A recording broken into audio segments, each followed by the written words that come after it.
नारायणगाव इथे असणाऱ्या जे ठिकाणी त्या ठिकाणी रावट्या लागलेल्या आहेत, त्या ठिकाणी आलेलो आहे. या ठिकाणी तुम्हाला एवढ्या सगळ्या रावट्या दिसतात त्या का तुम्हाला सांगतो. आता आपण आहे सुरेखा पुणेकर, सॉरी दीपाली. आता आपण आहे दीपाली सुरेखा पुणेकर या फळामध्ये आपल्या व्हिडिओला इथून या ठिकाणून सुरुवात करतोय. गुढीपाडव्यानिमित्त या ठिकाणी तुम्ही बघू शकता बाहेरच्या साईडला सुद्धा खूप बाहेरून लोक आलेली आहेत. आणि आज आपण काकांना थोडेफार प्रश्न विचारतो. त्याबरोबर आपले बामणे सर सुद्धा आपल्या या व्हिडिओमध्ये आहेत. तर गुढीपाडव्याचा हा मुहूर्त महाराष्ट्रामध्ये सगळ्यात मोठा मानला जातो. या ठिकाणी ह्या पाडव्याच्या दिवशी भरपूर असे शुभकार्य आपण करतो, ज्यामुळे गाडी घेणे, सोनं खरेदी करणे. त्याचबरोबर आत्ता गावयात्रा चालू आहेत आणि ह्या गावयात्रानिमित्त प्रत्येक ठिकाणी यात्रेनिमित्त जे गावकऱ्यांसाठी किंवा लोकांसाठी मनोरंजन म्हणून त्यांना ऑर्केस्ट्रा म्हणा, तमाशा म्हणा, अशा विविध कार्यक्रमांचे बुकिंग या ठिकाणी केलं जातं. आणि ह्या दिवसाचा मुहूर्त साधून आपल्या महाराष्ट्रातून नारायणगाव या ठिकाणी म्हणजे जुन्नरमध्ये असणारं जे नारायणगाव आहे या ठिकाणी ह्या नारायणगावला तमाशा पंढरी मानली जाते. आणि या ठिकाणी सर्वात मोठं बुकिंग आणि बुकिंग बरोबर म्हणजे सर्वात मोठं बुकिंग या ठिकाणी केलं जातं. त्याचबरोबर संध्याकाळपर्यंत एका दिवसात काही करोडोची काही कोटीची उलाढाल या ठिकाणी होत असते. तर आज आपण या ठिकाणी व्यवहार कसा चालतो किंवा या ठिकाणी बुकिंग कसं येतं या ठिकाणी त्याच विषयावर आपला हा व्हिडिओ करायचा प्रयत्न आहे. तर आपल्या व्हिडिओला सुरुवात करूया. तर चला बघूया हा व्हिडिओ कसा होतो. व्हिडिओ जर सर्वांना आवडला तर सर्वांना शेअर करायला विसरू नका आणि शेवटेकर चॅनलसुद्धा सबस्क्राईब करा. चला भेटूया या व्हिडिओमध्ये. आता आपण दीपाली पुणेकर बरोबर ना, ह्या फळामध्ये आहेत आणि या ठिकाणी पण बुकिंग चालू आहे. जवळपास तुमचे बुकिंग फुल झालेत बऱ्यापैकी.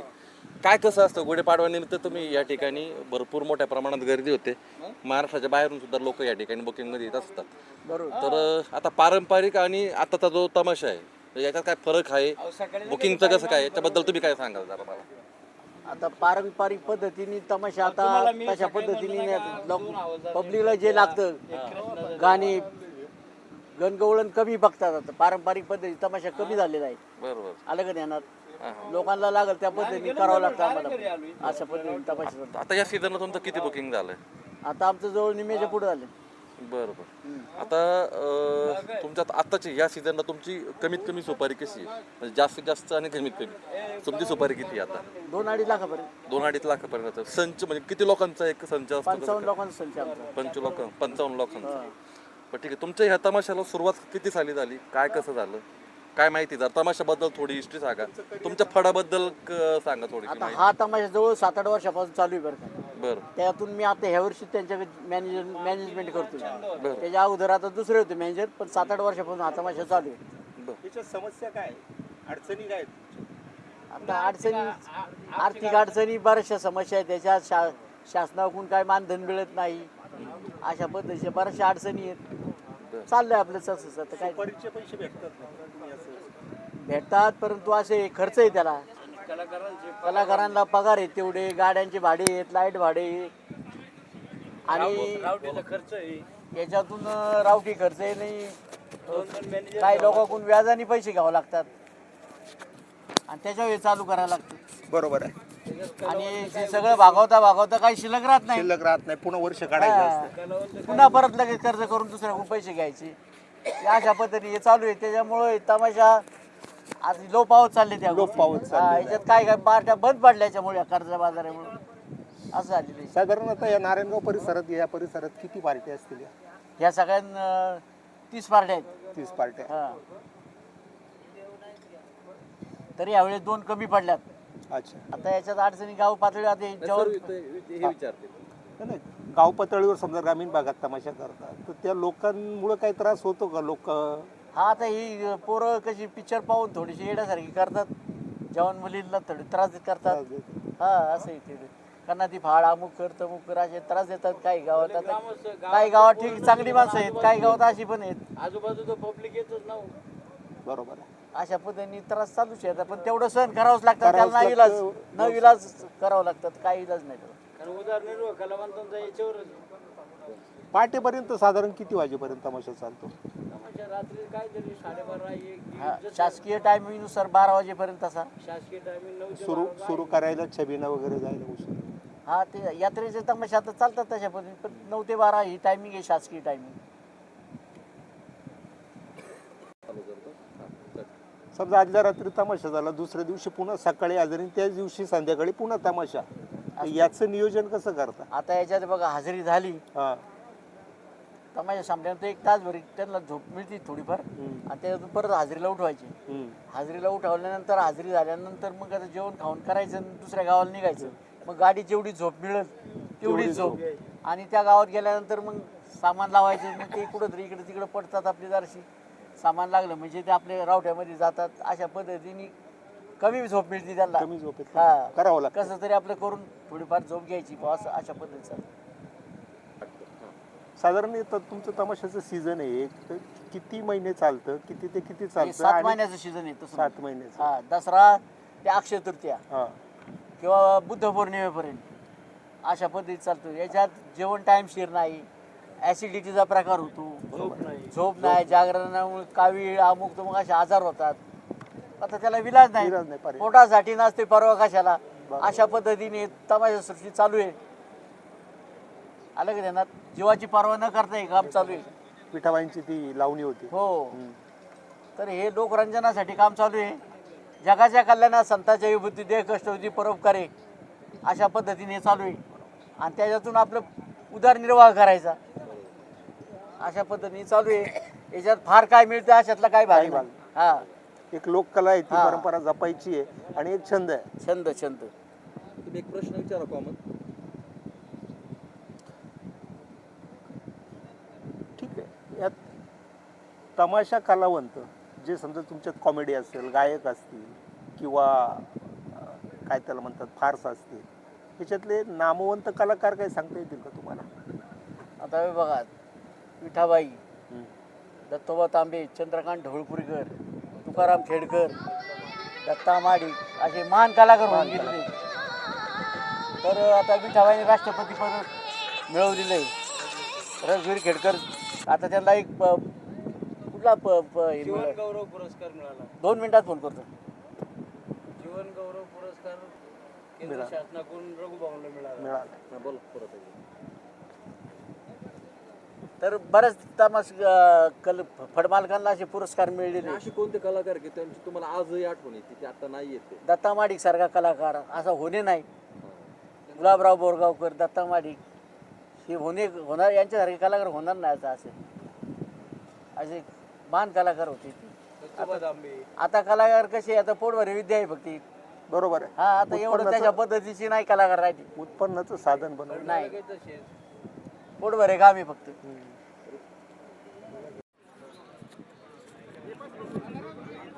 आता ज्या नारंगावच्या ठिकाणी हे सगळे फड मालक या ठिकाणी आहेत, या रावट्या लागलेल्या आहेत, त्यातला प्रमुख फड म्हणजे विठाबाई भाऊ मांग नारंगावकर.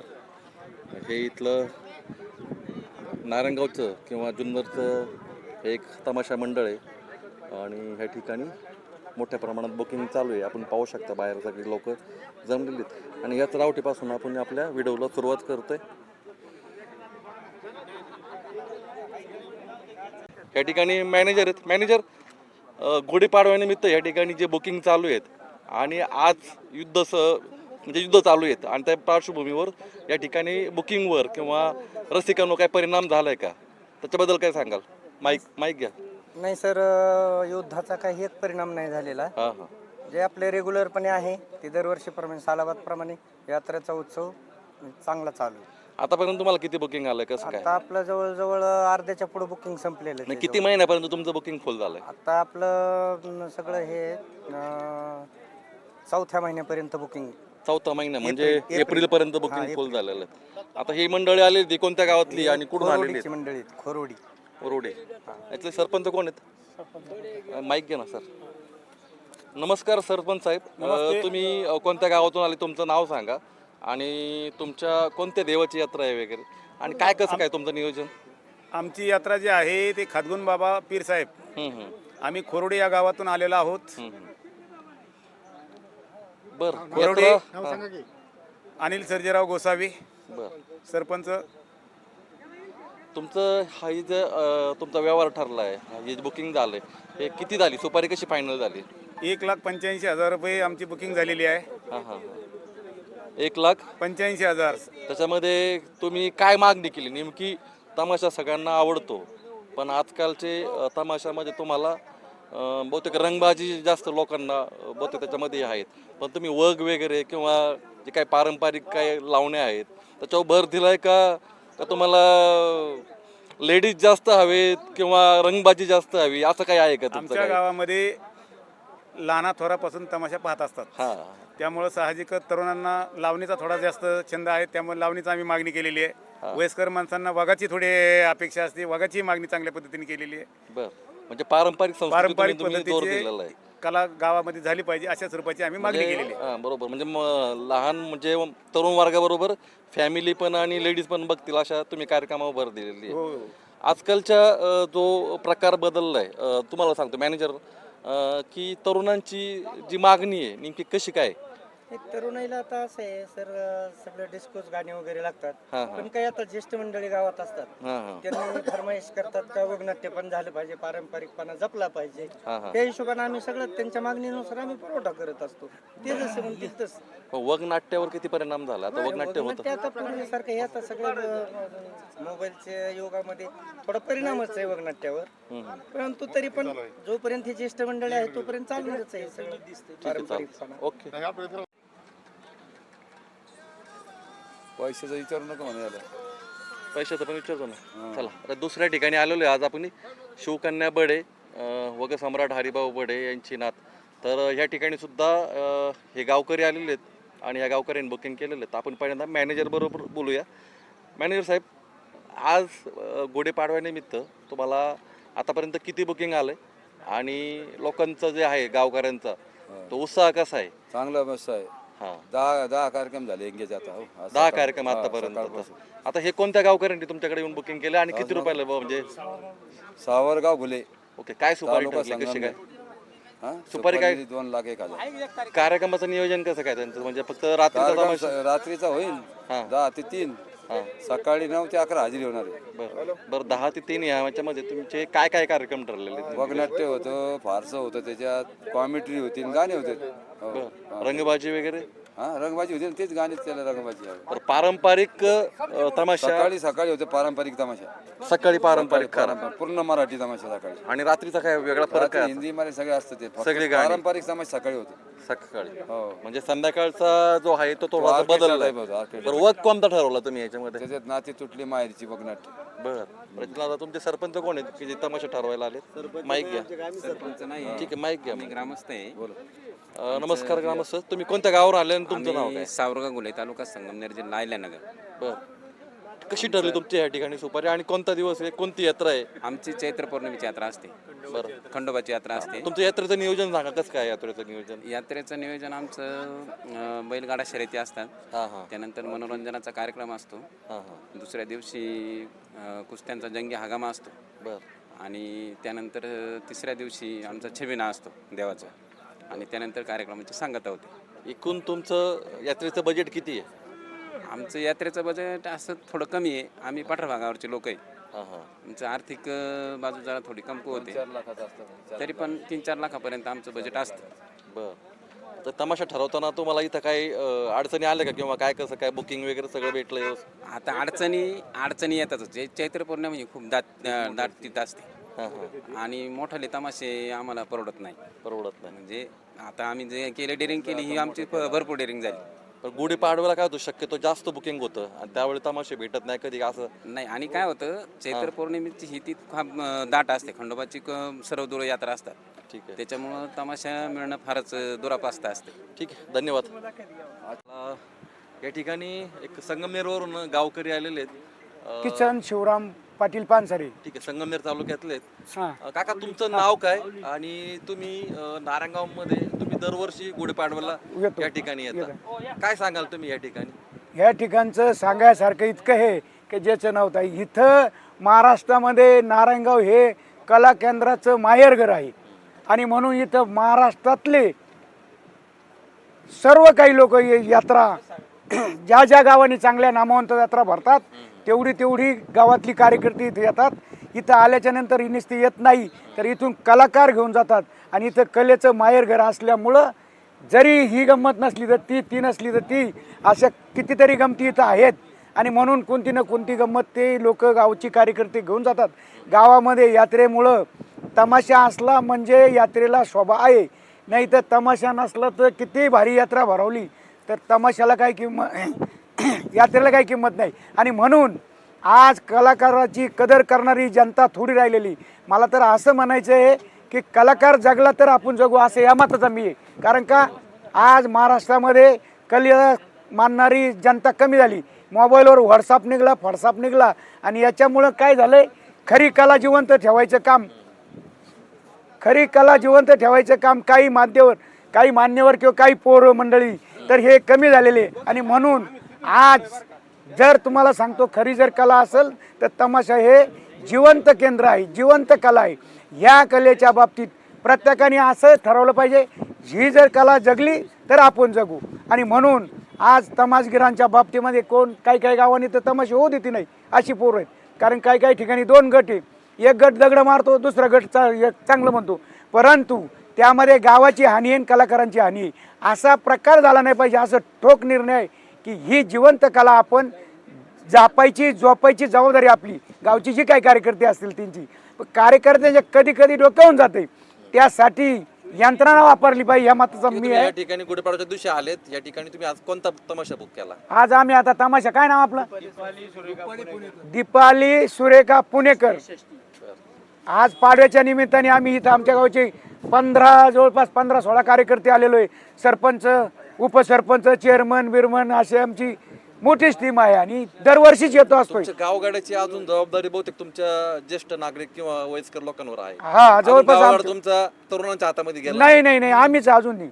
बरं, का गेला नाही, का दिला नाही? त्याचं कारण असं आहे, तरुणांना नुसतं ते मोबाईल लावतो, व्हॉट्सअप इकडे ओढण तिकडे फाड, तर त्याच्यामुळं आम्ही स्वतः तिथं त्याच्यामुळं मी स्वतः आम्ही जी कलाकारी आमच्यावली सगळी जाणकार मंडळी आहे आणि जाणकार मंडळी असल्यामुळं पोरांच्या हातात ती कुलीत देऊन गाव पिटून घ्यायचं नाही या माणूस असल्यामुळं आम्ही स्वतः अजूनपर्यंत ते लावून धरलंय, टिकून धरलंय. गेले 40 वर्ष आम्ही स्वतः ह्या यात्रेच्या प्रतिक्रियामध्ये आहे आणि ती यात्रा सातत्याने आतापर्यंत कधी मारामारी, हाणाहाणी, अमकं तमकं कुठलंही काही गालबोट लागू दिलं नाही.